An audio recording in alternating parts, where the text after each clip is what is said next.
In cybersecurity, or as the industry understands it as IT and information security, if you consider, it's okay. If you consider the top 10 security job opportunities currently or from the SANS, then I must say you can join as a security consultant, security architect who designs the IT architecture, and people in the panel who are there, they will also be adding on that today in the cloud and regarding big data concept, we have a lot of security architecture requirements. We have requirements for security consultants. Consultants not only give you the solution from the technology point of view, but also from the process and the management side of view. Then we have security auditors, security engineers. You can also go for small certifications like checkpoint, firewall or Cisco certifications, which leads you as a security engineer and again an engineering consultant across the globe. And then as you grow, after 2 or 3 years of experience along with all these professions, you can also become a senior consultant, and from there, the CISO. So the path is like this. Thank you. Thank you, Shekhar. I would like to contribute to the for the thing which you said. Sure. Basically, security consultants, they are a highly paid job positions available globally. So this is the fact. So if you would like to pursue a security consultant track, whatever the roles he has mentioned, I think it is going to be awesome. Security was a concern, and it is a concern, and it will remain a concern. This is what I usually used to say. So what you have to do, like you have to bounce back and with a governance, with a clear understanding what are the security elements, because most of the time what I have seen, security, it used to be taken at the infrastructure side only. But there is an application security, there is database security, there is a roles-based security. So there are so many elements and patterns that need to be analyzed and that need to be understood. And if somebody would like to go and pursue this profession, believe me, it's a rewarding career for you guys. Thank you. Thank you, Mr. Amir Ahmed. There is a question from the audience.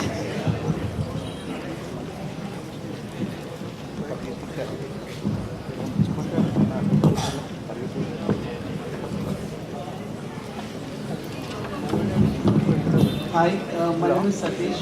My question is to Rajesh. In past we have so many. Mike కొంచెం దగ్గర పెట్టుకోండి sir అట్లా that's good. In past we have seen so many fake universities in abroad.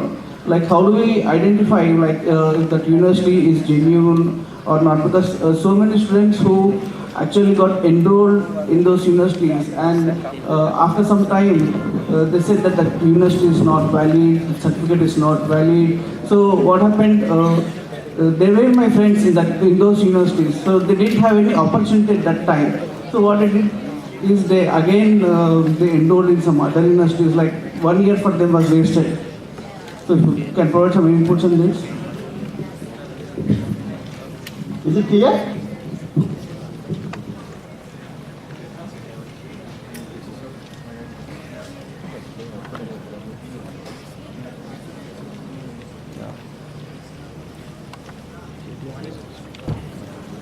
Mr. Rajesh Kudala, can you hear me?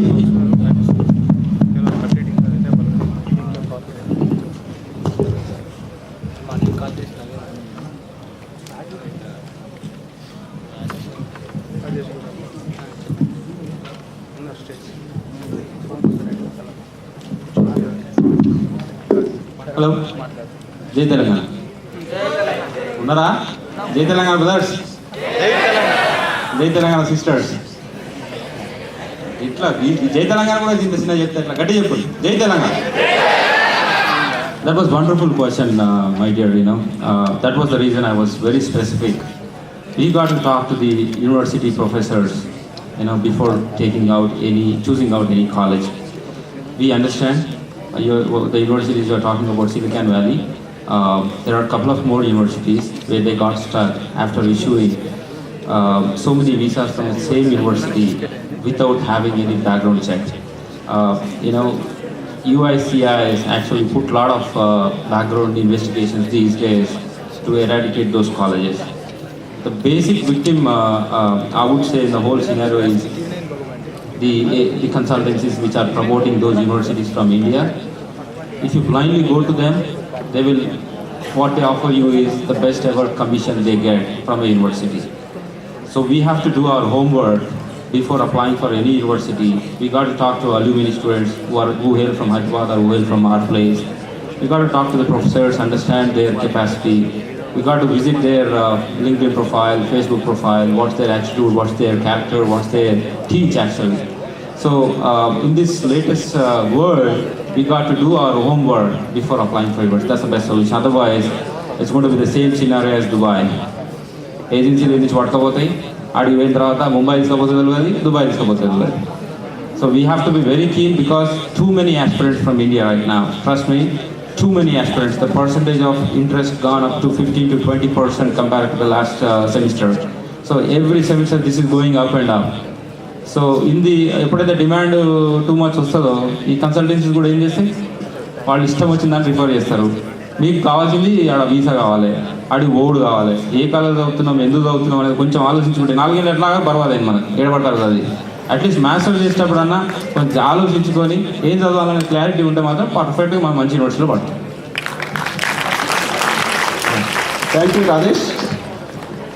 Now I invite Mr. Srinivas Gaur, who is MD of Prism Technologies. He is also a member of the Kita corporate wing.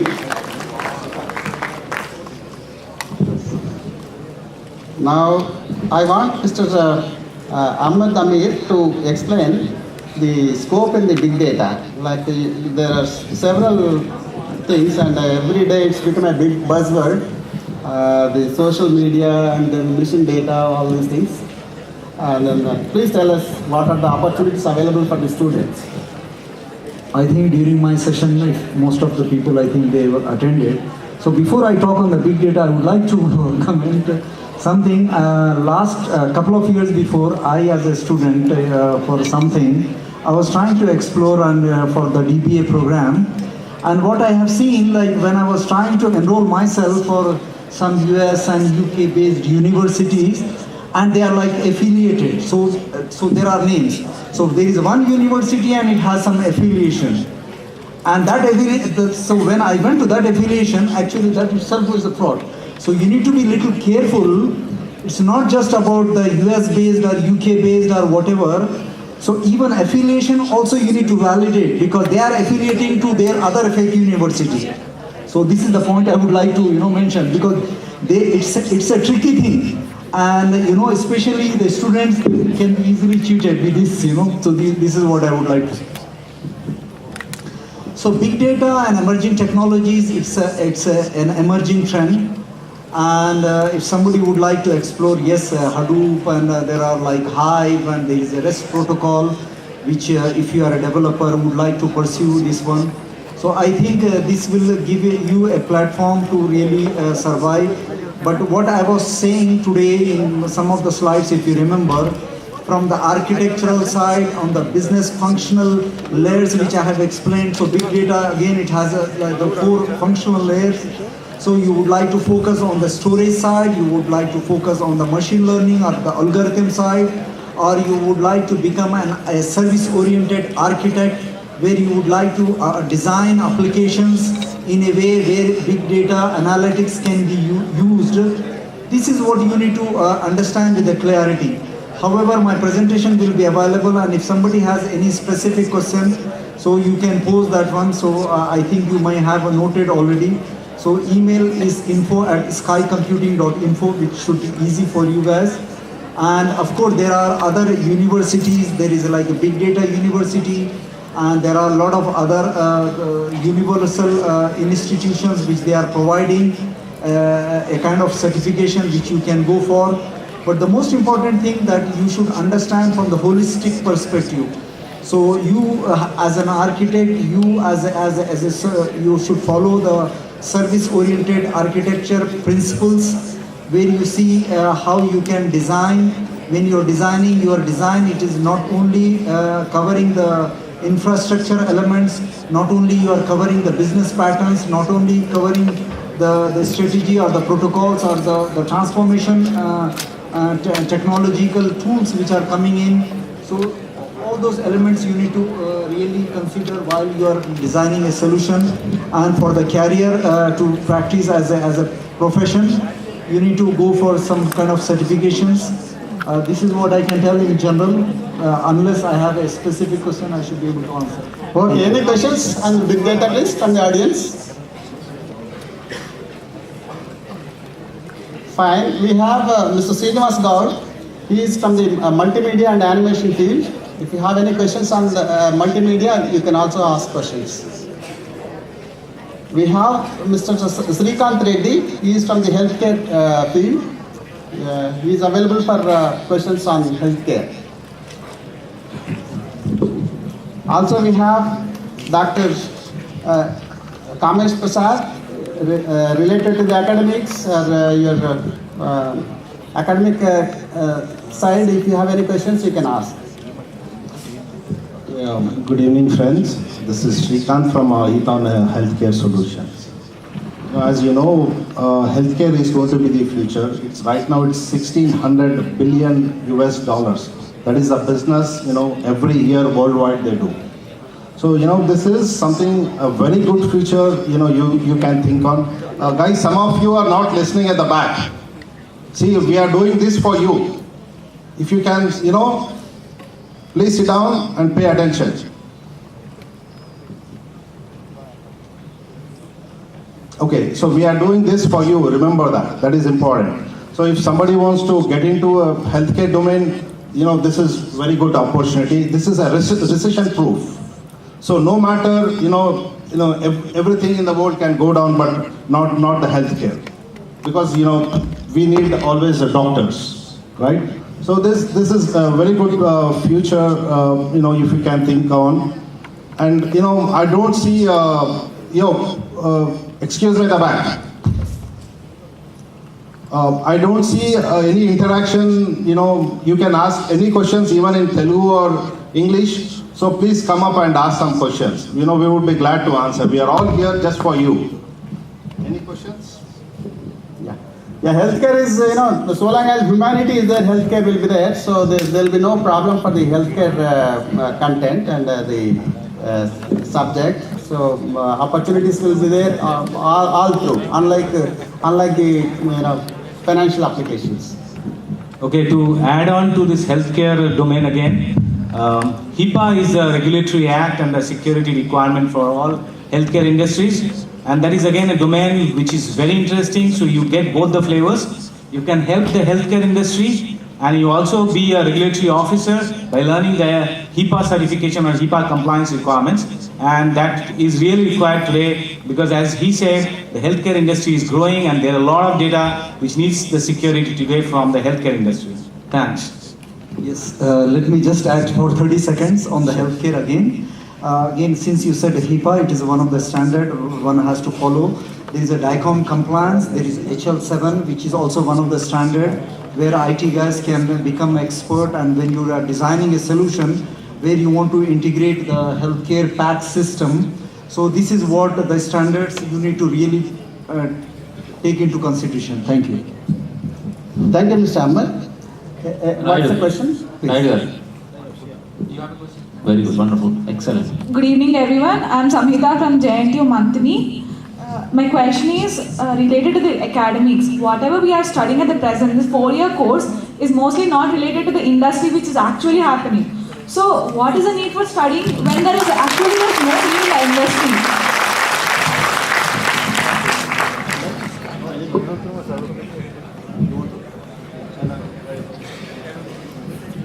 Yeah, I think for the last 2 days, you've been hearing all the latest things that are happening in the technology side and where the industry is moving and all. If you ask me, none of us here actually know everything about what we're talking today. We're all students, in a way. We know part of it. I talked about cloud. Let me tell you, I probably know 2% of what cloud is and what it can evolve into. My colleague talked about mobile. Yes, he knows probably 3-4%, a bit more than me, right? That's what we are. We are all learning. And don't get, there's a lot of jargons because this industry is evolving, the field is evolving, the service offerings are evolving. So what's happening is a lot of new jargons are coming into play. So you need to sort of, it's very easy for all of you to get overwhelmed with this such a proliferation of jargon. So don't get bothered by that. You have learned in your 4-year course some very basic stuff. And those basics are going to hold good even for the future. These are layers of innovations and service offerings and technologies which have been built on those foundations. Your foundations, whatever you learned, though they may be a little bit old, but they are still relevant. Okay, keep that in mind. Second, the industry that is evolving is very pragmatic. Businessmen are very hard-nosed. They are pragmatic people. They are not expecting you to come and solve the business problem that is there today. If they can't solve it, they are not expecting the students to solve it. They are looking at students for a very different purpose. They cannot, this industry is always in shortage of people. Today, this industry is starving for people of good quality. They cannot create it from magic. There's no magic wand to create them. They have to groom people. They know when they go to a college, they're looking at people who have the ability to learn, who show the attitude and eagerness to learn. They're not looking for people who are experts in cloud. They're not looking for people who are experts in mobile. No, definitely not. When they come and talk to you to select you, they are looking at picking you up for your ability and groom them into their business. Right? What they expect you to learn is, if you are coming to me as a mobile computing specialist, you should have invested some time to know the fundamentals of mobile computing before talking to me. Do you have the energy to do that homework before you come? What is your attitude towards coming to a job market? Have you done some basic homework before you come to me? That shows the eagerness of the individual to prepare before coming. That is one. It actually shows an attitude. It also demonstrates your ability to prepare for the situation. That is a very important thing. That's what they're looking for. Second, they are looking at that, do you know your fundamentals well? You have spent 4 years. Do you have your fundamentals correct? Have you learned your 4 years correct? And third, they're looking at, do you have good soft skills? Basically, communication, boldness, and able to stand for your convictions. These are some basic things they're looking at. They're not looking at you to solve the business problem today. Right? Thank you, sir. Thank you, Mr. Kumar. Any questions? Please raise your hand. I would like to extend this question answer to Professor Kamesh Prasad. I think he is a professor. I think he can really coordinate the... Sir, before before I pass on this mic to you, let me grab the opportunity and mic. See, when you are saying that there is a lot of gap between the industry expectations and whatever you're studying there, what made you to feel it so? Isn't it? Let me see, the freshers are being recruited in thousands. If there is really so much of gap, why are they being recruited? The gap, probably all of us perceive, is in the form of training. When you go, you are studying for 4 years, and when you go and join a company, then you are trained for 3 months. I'm not talking about the soft skills training or campus to corporate, mail etiquettes, etc. Otherwise, the technology training, they are extending to you when you join. It is the same what you have learned in your 4 years course. Only thing is you have not learned. That's what, is being felt. If they are going to train you again on Java, again on network, again on those things, that means they have a feeling that you have not learned it. It is you, for all of you, when you go there, this happens in the class also. You go and sit in the class, and whatever the teacher is telling you, if you already know it, you can see the discomfort in the, of the faculty. If everyone in the class knows it, then he will not have anything to say. Same thing, when you go there, it is expected that you have spent 4 years and learned something. Prove that you have learned. only then the gap between the industry and the academia, is reduced. Otherwise, honestly, there is no gap. We want you people to come there and then, with your Java background, with your networking background, with your computer fundamentals, you all have learned it. But only thing is, with conviction, you are not standing and saying that, yes, we have learned, don't train us on this. That helps. And everyone needs freshers. Everybody in the world has started his career as a fresher only. So don't be under the impression that freshers will not get jobs. They get jobs. It is you who always want to be in Infosys, who always want to be in TCS. There are hundreds of companies, the small-time companies, all the people who are sitting here other than probably Mr. Krishna Kumar from Tech Mahindra. Rest of all us, small-time entrepreneurs who have a lot of opportunities to, give to you. You can see the full development, software development life cycle. If you go and join a big multinational, you will only see a part of it. Right? If you are open to join any company, particularly startup companies, and work there for 3 years, then you will see how different it is when you join a bigger company. Thank you, Chandra.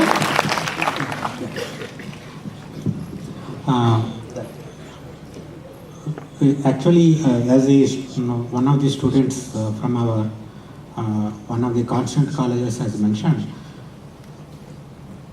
the pace at which the technology is growing and the pace at which the curriculum revision is happening is not same. It is agreeable, everyone agrees. But we should understand one fact. If you see some 1 decade back, the syllabus revisions that used to happen those days was once in 1 decade, once in half decade, like that. But now, invariably, after every 2 years, either 2 years or 3 years, our university is revising the syllabus. So, 2011, once the university revised the syllabus in JNTU, and 2013, another revision took place. So, in spite of this meticulous effort, yes, academicians, industrialists are feeling that, okay, there are some lagging. Yes, it will be always there, particularly in the field of IT and computer science. If you take civil engineering, if you take electrical engineering, probably just to comply with the academic norms, they are every time revising the syllabus, but there will be hardly any change in the syllabus. But we will find about 20 to 30% revision that is taking place in computer science and IT subjects. That is number one. Number two, see, as Krishna Kumar mentioned rightly, the industries are looking at your enthusiasm, your sound conceptual understanding of the topics, and also your communication skills. They don't ask you some advanced things in any subject. So you need to adapt. You need to rise to the occasion. This gap will be persisting. It is not the problem with the academic institutions. For that matter, if you see any foreign university models like MIT and all, they are not meant for developing or creating some Java experts. Here, the academic institution's objective is to make you thorough in conceptual understanding, to make you to adapt to the challenges that you are going to face in the industry. Okay. See, a mere small orientation of about 3 months will be sufficient to make you to gear up for any challenge. So I appeal all the students to have that feeling. See, you should understand that. Okay, in industry, you need to rise to the industry expectations by taking some small orientation, developing a small interest. Okay, for becoming a good big data expert or big information security expert and so on. It is just impossible to cover everything within the framework of 4 years curriculum. Okay, the objectives of 4-year BTech curriculum is different, and it is, as I mentioned, it is meant for making you strong and sound in some conceptual part, as well as a few applications as an insight into the different cases. Thank you. Thank you, Professor. Any questions from the audience? Sangeeta, I like to add whatever you said, and I agree 100% whatever you said. Okay, I'll give you a small example. Last week, there was a placement officer from an engineering college. She came to our office. She said, we are doing a fresher drive. She said, I'm going to give you some of my students, sir. Please, interview. Just imagine, we did 200 interviews and we could not select even one. So that's the sad part. Simple because, lot of, our students, as Mr. Krishna Garu said, communication skills are very weak and soft skills. That's one of this thing. And how you present is absolutely, you never do that. One candidate came, he was shortlisted, but he came and he didn't even shave. He didn't even properly, greeted.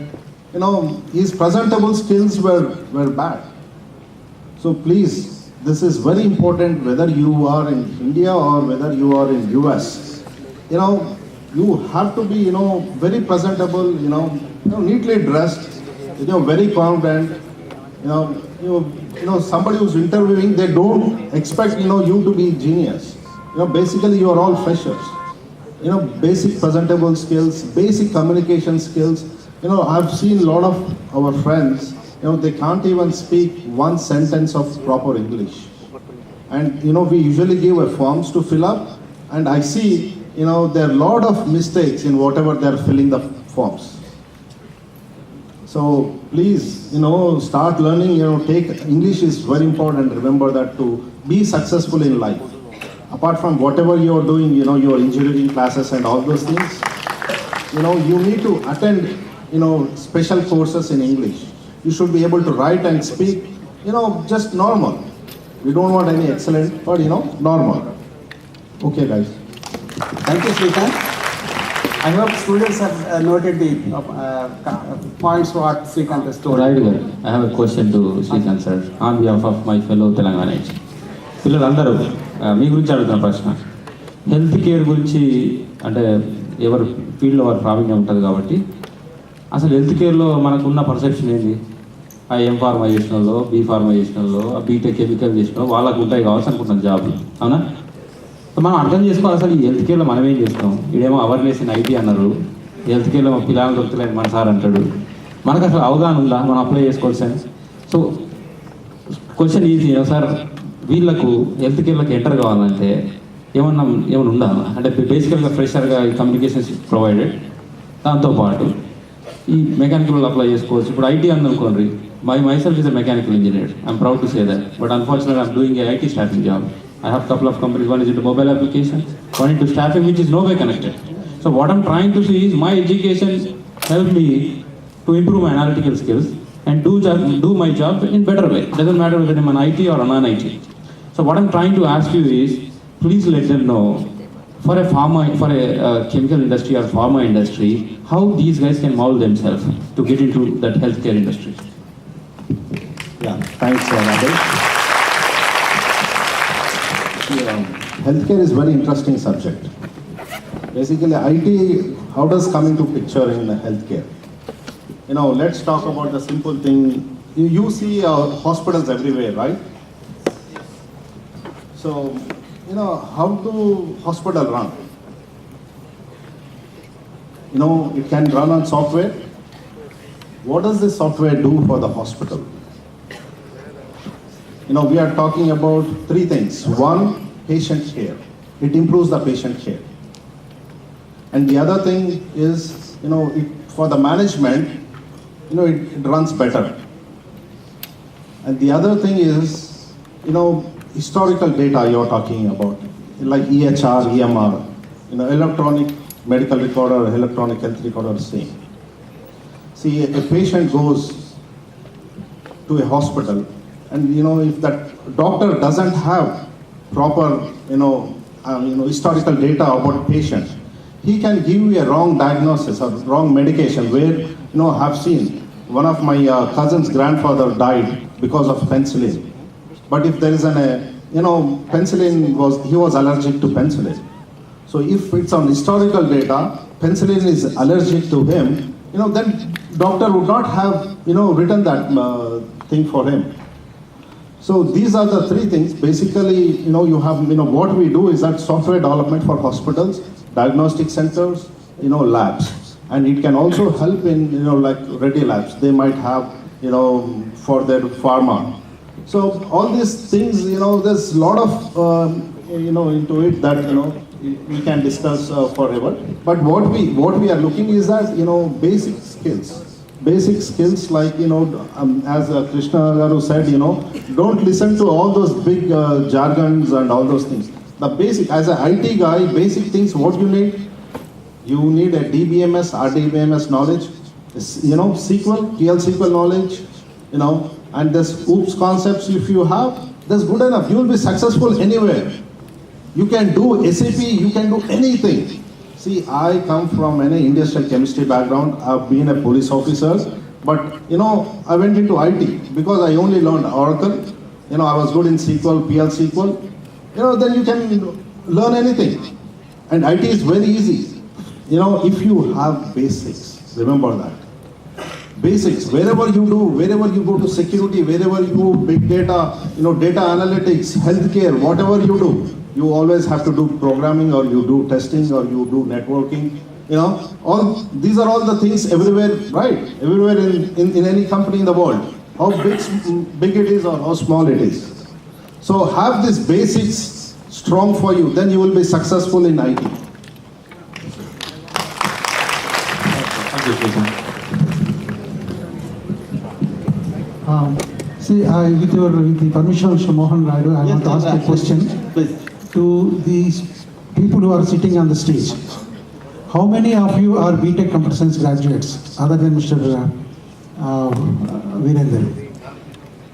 See, none of these people sitting here on the stage, other than probably one gentleman. No, one more. I will